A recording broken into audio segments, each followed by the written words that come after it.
Hoy recordamos en la memoria de la Santa Madre Iglesia, la memoria de San Cirilo Obispo y Santa Apolonia.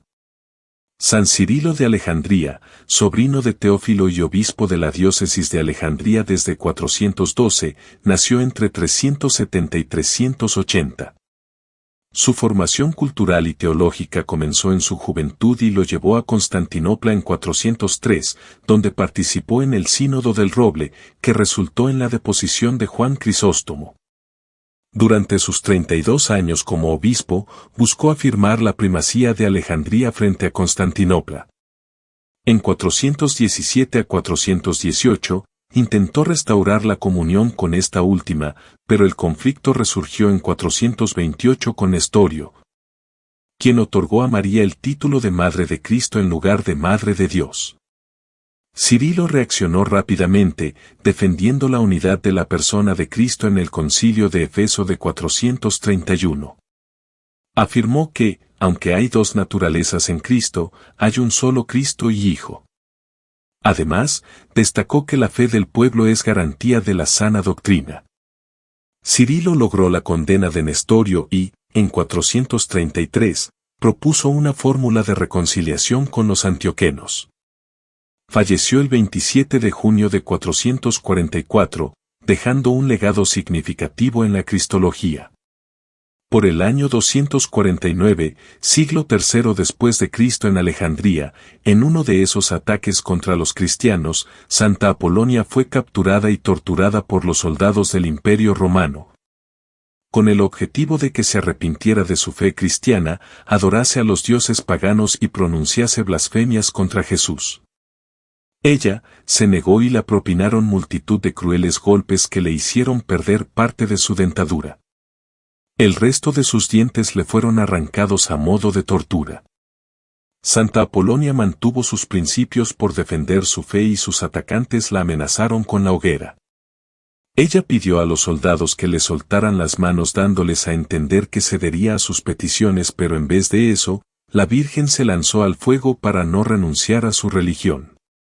Se dice que mientras Santa Apolonia estaba en la hoguera sus últimas palabras fueron que cuando alguien sufriera de problemas y dolencias dentales invocaran su nombre y ella intercedería ante Dios para aliviarlos. La leyenda cuenta que Santa Apolonia no murió bajo el fuego, Dios la protegía, por ello finalmente los soldados la degollaron para darle muerte. 50 años más tarde Santa Apolonia fue canonizada por su entrega y su fe cristianas convirtiéndose en Santa Apolonia. No fue hasta el siglo XIV cuando su figura vuelve a emerger en la liturgia católica y se la invoca contra el dolor de muelas, considerándola patrona de las enfermedades dentales y de los odontólogos. A mediados del siglo XIX pierde su popularidad hasta ser prácticamente olvidada por la aparición de la anestesia y posteriormente de otros calmantes. Fueron los dentistas quienes contribuyeron a mantener vivo su recuerdo al convertirla en patrona de su profesión.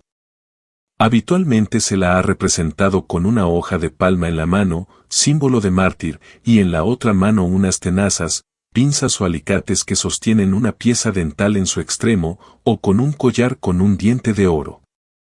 Escuchemos atentamente la palabra de Dios. Lectura del primer libro de los Reyes. En aquellos días, congregó Salomón a los ancianos de Israel en Jerusalén, todos los jefes de las tribus y los cabezas de familia de los hijos de Israel ante el rey, para hacer subir el arca de la alianza del Señor desde la ciudad de David, Sión. En torno al rey Salomón se congregaron todos los varones de Israel. En el mes de Etanín, el mes séptimo, por la fiesta, vinieron todos los ancianos de Israel y los sacerdotes condujeron el arca e hicieron subir el arca del Señor y la tienda del encuentro, con todos los objetos sagrados que había en ella.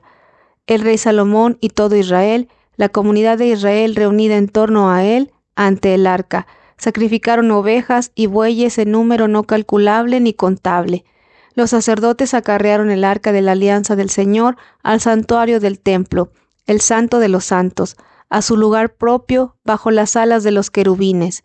Estos extendían sus alas sobre el lugar del asca, cubriendo el asca y sus varales. No había en el asca más que las 2 tablas de piedra que Moisés depositó allí en el Horeb, las tablas de la alianza que estableció el Señor con los hijos de Israel cuando salieron de la tierra de Egipto. Cuando salieron los sacerdotes del santuario, pues ya la nube había llenado el templo del Señor, no pudieron permanecer ante la nube para contemplar el servicio, ya que la gloria del Señor llenaba el templo del Señor. Dijo entonces Salomón: El Señor puso el sol en los cielos, mas ha decidido habitar en densa nube. He querido erigirte una casa para morada tuya, un lugar donde habites para siempre. Palabra de Dios. Te alabamos, Señor. Levántate, Señor, ven a tu mansión. Oímos que estaba en Éfrata, la encontramos en el soto de Jaar. Entremos en su morada, postrémonos ante el estrado de sus pies. Levántate, Señor, ven a tu mansión. Levántate, Señor, ven a tu mansión, ven con el arca de tu poder, que tus sacerdotes se vistan de justicia, que tus fieles vitoreen. Por amor a tu siervo David, no niegues audiencia a tu ungido.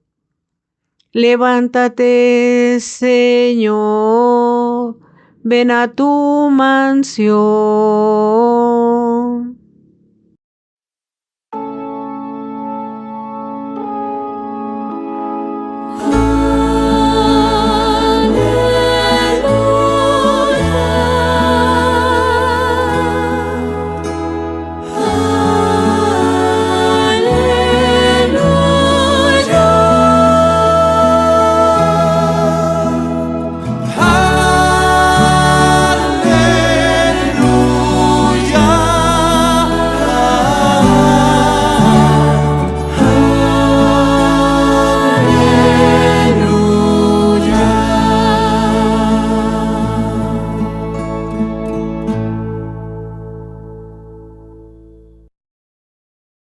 El Señor esté con ustedes.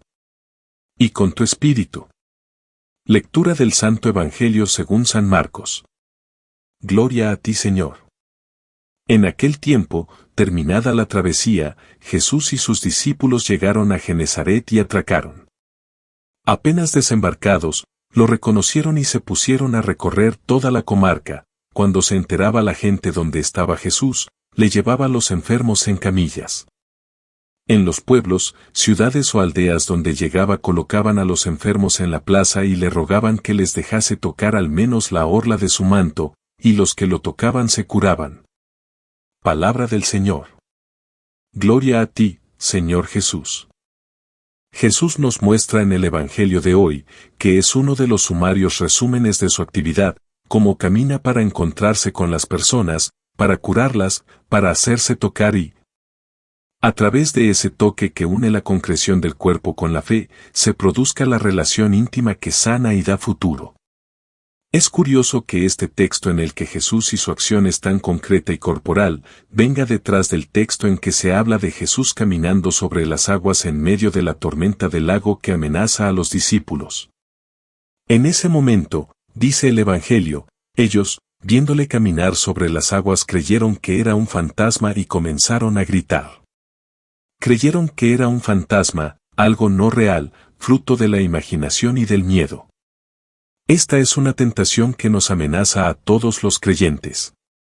En medio de las dificultades, pensar que la fe, el reino, Dios mismo, son unos fantasmas inútiles construidos por nuestros terrores y sueños. La respuesta de Jesús es reveladora: ánimo, yo soy, no temáis.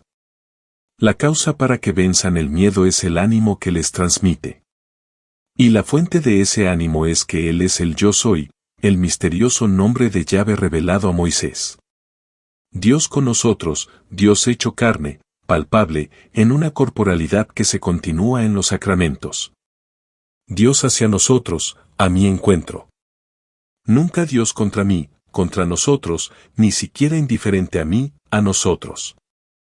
Su cercanía y seguimiento no son, pues, fantasías, son, de hecho, un realismo animoso y curativo.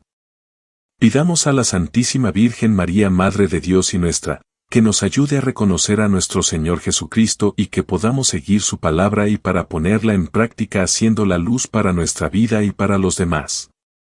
Gracias por suscribirse, comentar y escuchar la palabra de Dios en este su canal Evangelio en Casa, para la gloria de Dios y santificación nuestra.